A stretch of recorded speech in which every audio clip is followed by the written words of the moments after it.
Hey, it's a beautiful sunny day and it's getting warm. I have baked in the sun for 2 days now and it's been wonderful. I gotta watch I don't get a sunburn being in the spring sun after no sun all winter. But I wanted to just touch base with you and tell you about a few interesting things that happened over the last few days. And this was not going to be this kind of video. This was going to be a food safety and security is up to you and all that. And the thing is, if you've watched this video, this channel for any length of time, you should know that already, obviously. But I'm gonna talk about a little bit more about that. But I'll tell you, I want to tell you some stories about what happened in the last few days. One was just stupid funny, and the other one was not so fun. But right now it's sunny, and we're gonna have more chicken videos soon because they'll be outside, and then will be more interesting. I don't like to film in that dark, dusty barn. I prefer to be outside when they're doing their natural thing, and really be interesting. And right now, Bodie is out there in a dog cage in the sunshine. He's got a bowl of water, and he's got some scratch around that he's digging around for, and he's been up and down. I'm beginning to think I'm just going to have a handicapped rooster on my hands again.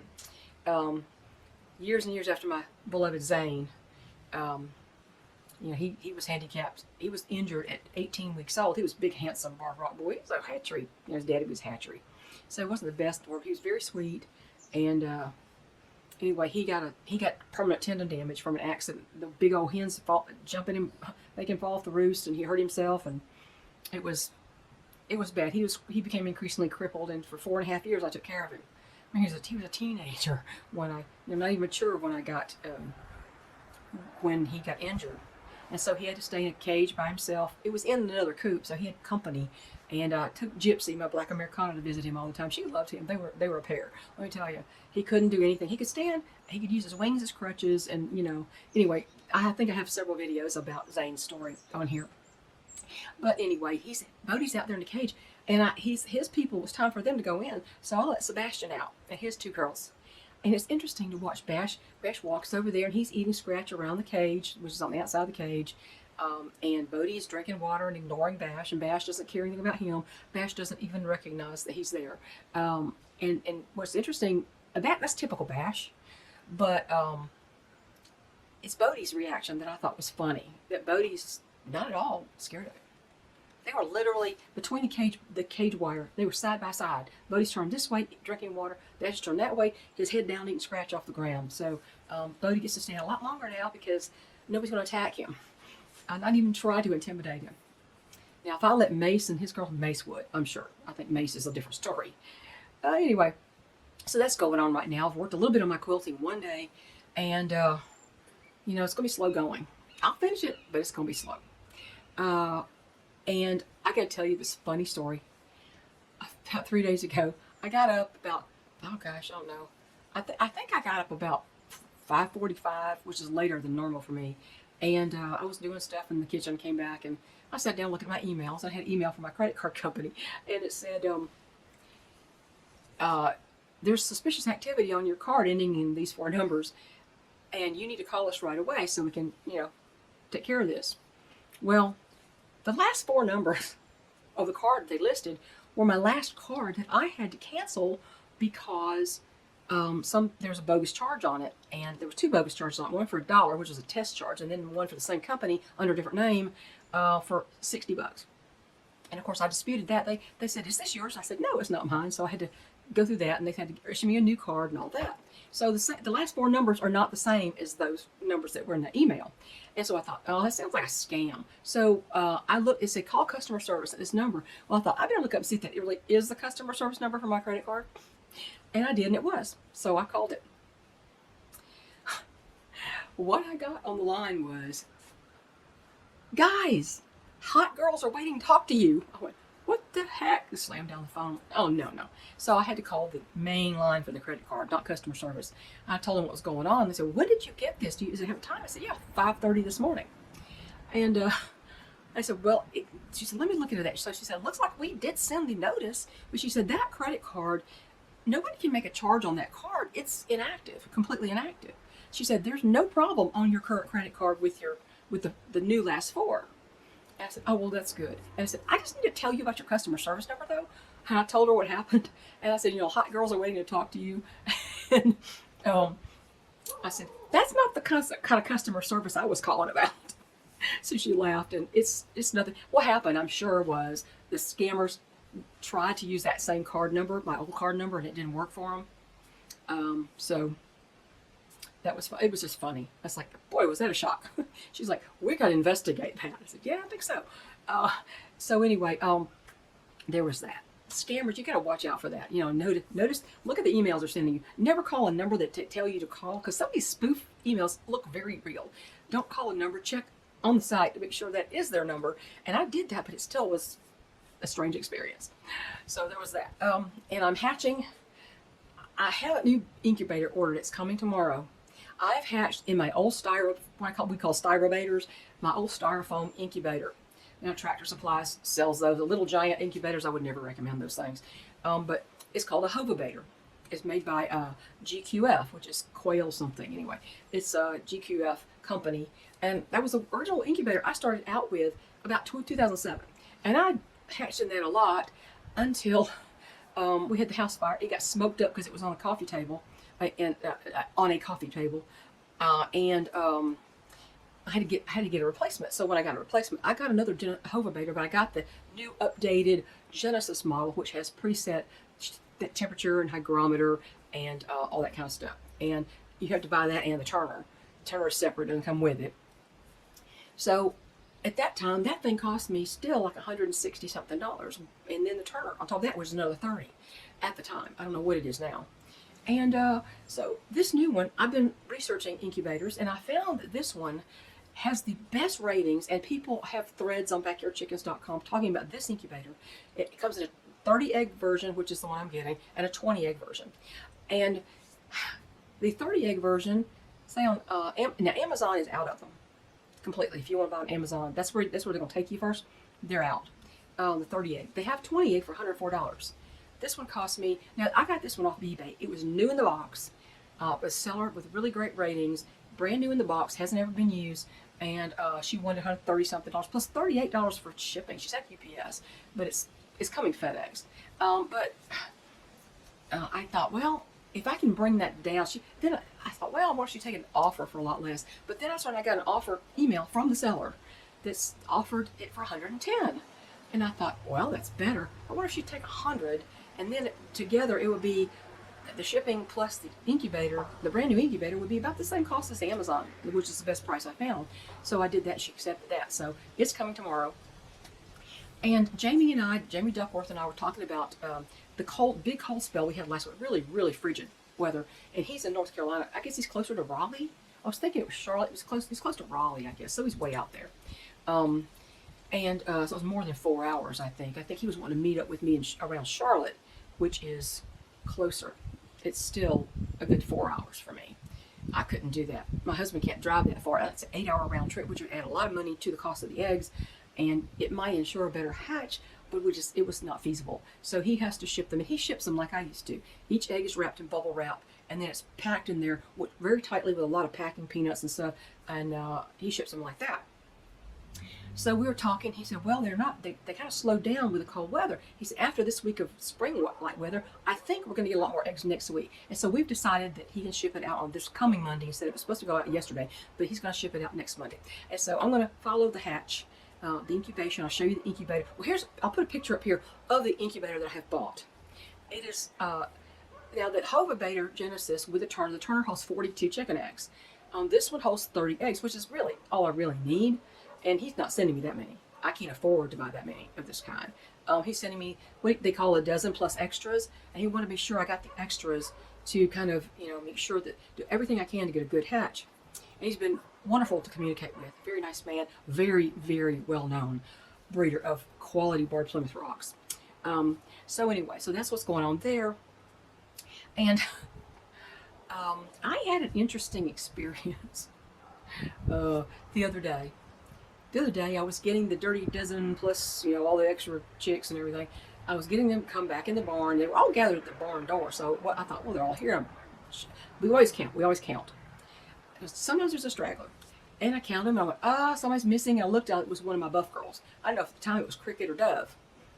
And Turned out it was Dove that was missing. And so I went out there and I looked all over the yard, all over the pen. All of a sudden I spotted her way down at the bottom of the fence in a pile, dug down in a pile of leaves trying to dust bathe in there. And she's looking around like, where'd everybody go? I said, Dove, everybody's in the barn, get up here. And she looked at me for a minute, and I walked down there because she's not going to get out of that hole unless I go get her. So I walked down there. And she turned around. She started running to the barn. I was trying to get her to come to me. She just running to the barn. She's in trouble, I guess.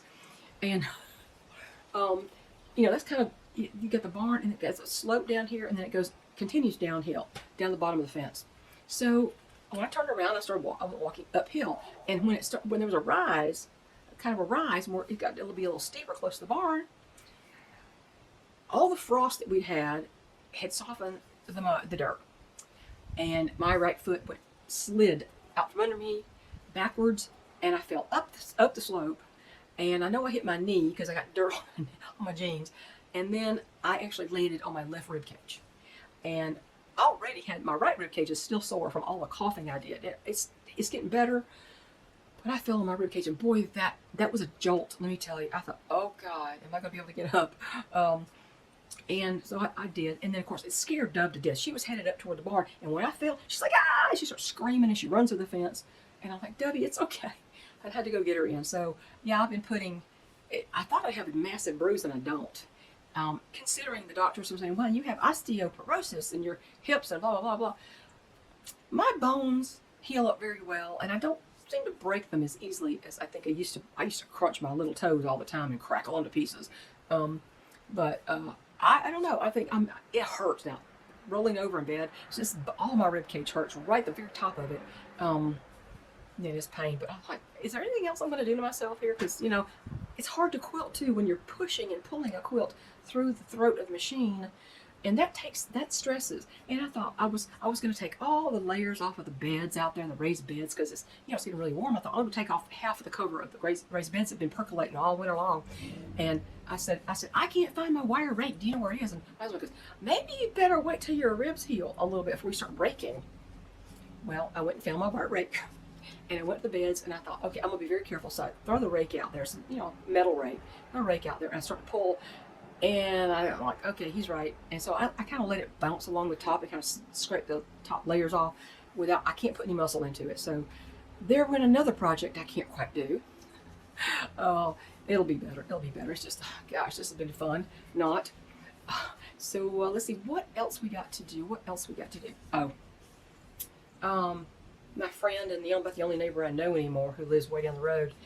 She's not even in my subdivision. See, you go into the main road that comes into here, and on our side of the road is our subdivision. On the other side of the road, it has nothing to do with us. But I told you about the guy who wanted to pave, and I was really ticked because I think it's going to be a big mistake. That incline, you put asphalt on it, and if it's icy and snowy, you are going to slip and slide. If it was gravel, you'd have some traction. They're taking away the traction. They think it's going to be better. But I know why. It's because he wants to develop 34 acres he owns on that side of the road, on their side of the road. He's not even in. And so he was trying to get money. Remember he's going to donate $5,000. His buddy's going to donate $5,000. I'm like, You see the trees cutting? I just spent that today. I'm not doing that. And I don't want it. And he said, well, when it's really icy, it's hard to get up there. I said, yeah, I know. That's why I own an all-wheel drive vehicle, 2 all-wheel drive vehicles. I would think anybody who lived in here would actually do that, and the man can very well afford that. But he wants it to look nice when you come in. What that's going to do is going to encourage more people to come up here, mess around where they don't belong, and it's going to cause a problem in icy, snowy weather that they think it's going to fix, but I don't think it is. Gravel gives you a lot more traction than slippery asphalt in a sharp incline. It's not going to work. And so my neighbor calls, and she said, well, they say her daughter called, said they're going to do it tomorrow. That's what my husband said. Then he goes, I don't know what she said. I'm like, you better find out because they're blocking off our entrance entirely until they get it done, until people can drive on it. The mail may not even get to come today. And I haven't heard any road equipment. Here it's like noon. I haven't heard any road equipment at all. So I don't think they're doing it today. I don't know when they're doing it. At least I know that I can get down my own street the other direction, but you can't get back up there if you're not all-wheel drive or 4-wheel drive. People are going to find that out. I'm going to see, I bet you anything, I'm going to see people stuck down there. They can go out that way, but they don't realize they can't come up that way. At certain points, those tires are going to spin like crazy. Right about the corner of my property is where they're going to start spinning. Because there's a big push right uphill when I get to near my property boundaries, and to go up is pretty steep. So we'll just see how that goes. I just don't know why somebody who doesn't even live in here has a right to make the decision for everybody without asking. He didn't ask permission.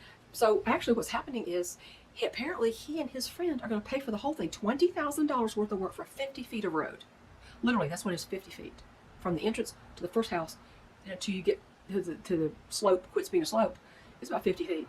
And that's all. And so he's paying their 20. I'm like, why would you do that for yourself? He claims he's not going to develop that land he has. But I don't believe that. Why would you pay $20,000 to put 50 feet of asphalt down if you don't intend to bring people up here and have them buy your land for houses? I don't get that. That makes no sense to me. And I moved here for one reason. I moved here, and people don't understand. Somebody smart ass on that video, I talked about it. He goes, well, I just don't understand. You just can't stop progress, something like that. Like, I don't consider that progress.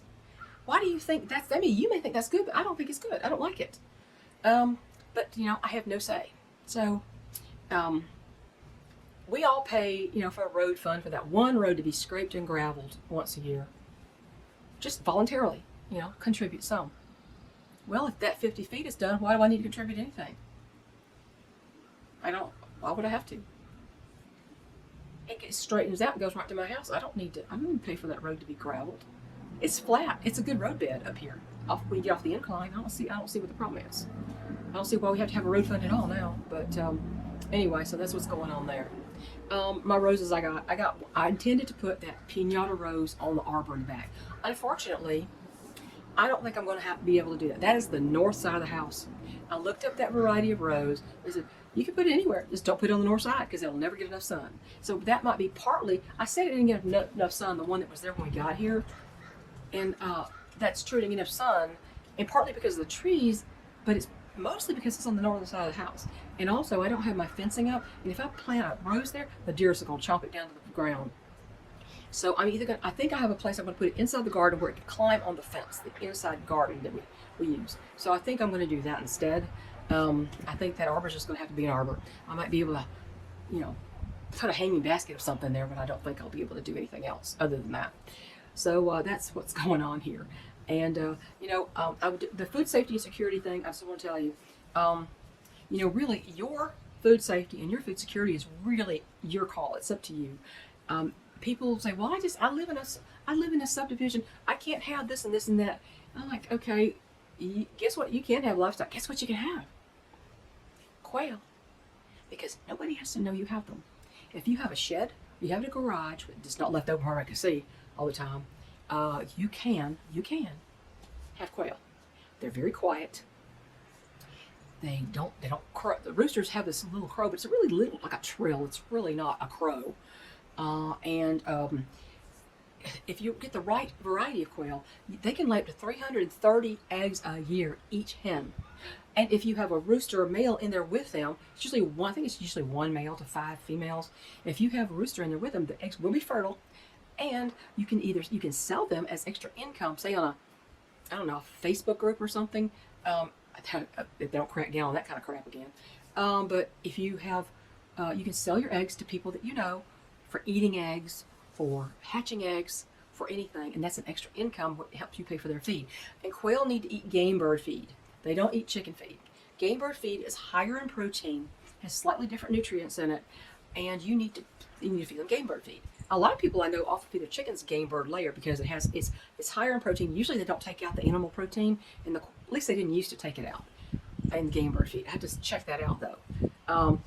And I thought, you know, you have to research which variety of quail is good for meat, which is good for eggs, which is good for both, and which is good for mainly just eggs, which is what I would be interested in myself. And because a lot of quail are just ornamental. They don't really lay much, and they're not really big enough to, you know, do anything for as far as eggs. So, I mean, they'll all lay eggs, but not at a rate where you can eat them, because it takes three or four, maybe 5. I don't know how many quail eggs to equal 1 large chicken egg. It takes a lot, because quail eggs are tiny. But they're beautiful, and some quail lay blue eggs. The celadon quail lay blue eggs, if I remember right. Now, I don't know how good they are for egg production per se, and they can be kept in cages inside. They don't need to go outside. In fact, you can't really free range quail. You can't free range quail because you won't have any more. You let them out, they're gone. So that's one thing I just want to say about that, because and when I started thinking about that, I started thinking about, do you remember the big feed controversy of 2021? I think it was. I had to make 2 videos on that. I tell you, the first video I made about the feed controversy, I have never had so much abuse from people who raise chickens, Well, raising people don't qualify you for knowing anything about chickens. People who raise chickens for 2 and 3 years saying that it's the feed from this company that's the distributor. There's not a company. Tractor Supply sells a lot of brands. They sell Purina and they sell other brands. They sell Do More, which is their brand, but they also sell a lot of other brands. So it's not Tractor Supply feed. It's not an all-encompassing term. And I had the most arguments with these people I'd ever seen. People going crazy because they didn't understand that their birds stopped laying around. Mine stopped laying for the most part from September to November to December. Every year, and it's normal. And the older they get, the less they lay. So every year, and the more in every molt that you have every year, the longer they stop laying for that molt after their molt. So when I've got I had almost 20 years experience, and I'm telling these people that's not the cause of them stopping laying. You don't understand, but they all stopped laying at once. I did too. They often do. I just don't. And that nobody would listen to me. They said, well, I just believe it's the feed. It's like, okay, now it's a religious belief. Now you've gotten to fantasy land. There's no scientific evidence behind that. And it was just ridiculous. So I did that, and then I did part 2 about let common sense prevail. And that one, I went back and I looked at that second one, and I thought, man, I read them the right act. This was wild, but it's just, you can't mollycoddle people who are just going off the rails. It's stupid. I fed them beans, and also they started laying. Well, that has nothing to do with the beans. That had to do with the time you waited a month, and then all of a sudden you give them something, they started laying again. They were going to lay again. You just happened to, at the same time, give them something. You're putting the cause of that on the navy beans or whatever you're talking about. That channel, I went, oh, you got to be kidding me.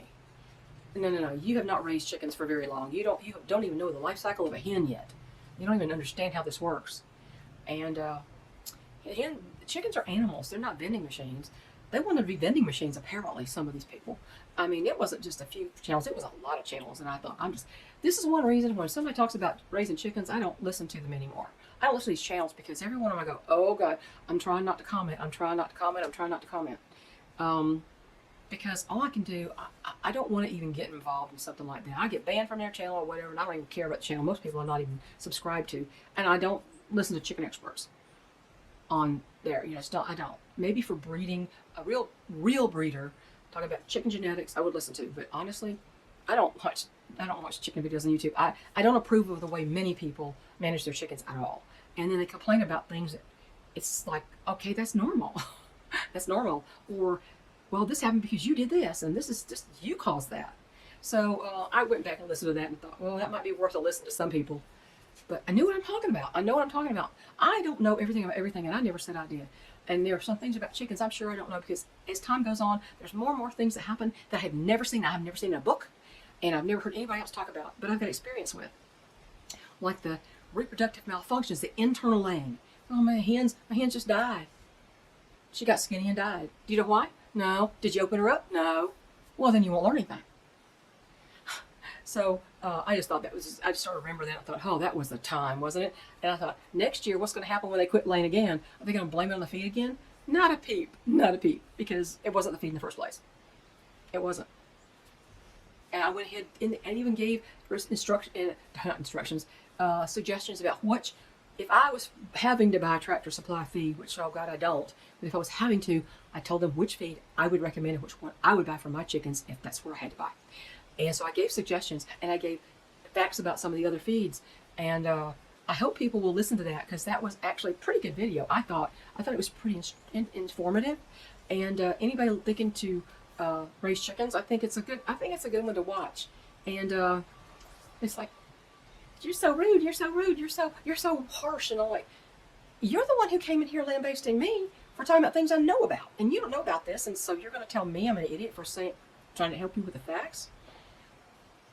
Oh well, whatever. So anyhow, it's been 27 minutes. I think it's what my clock says, and I'm going to go enjoy some more of this beautiful spring weather, because we're going to have a little bit more cold weather, but not as cold as it has been. The lowest it got down to, I think, was 10 or 11 one day, and that was like last week. That's why Jamie's birds are quit.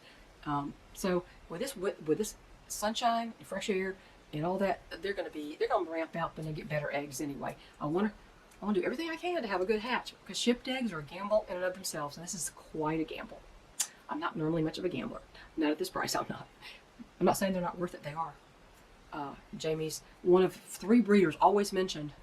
They're talking about Marvin Stukel, which are my big, beautiful, I think the best ones in the whole country. And Guy Roy, his bloodlines are in the breeders' chickens that where I got the extra, the Hector came out of. Different line of Barred Rocks, but they have some Guy Roy in them, and Jamie Duckworth. They're always mentioned as the ones to go to. So I'm very psyched about it. I'm trying to be patient, which I'm not very good at.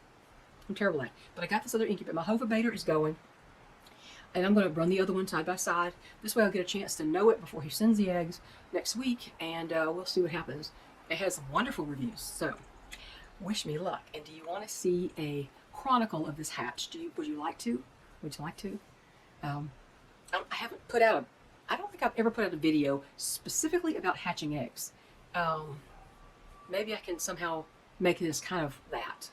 So anyway, I'll catch y'all later. Have a great day. Enjoy the sunshine if you've got it. Bye, y'all.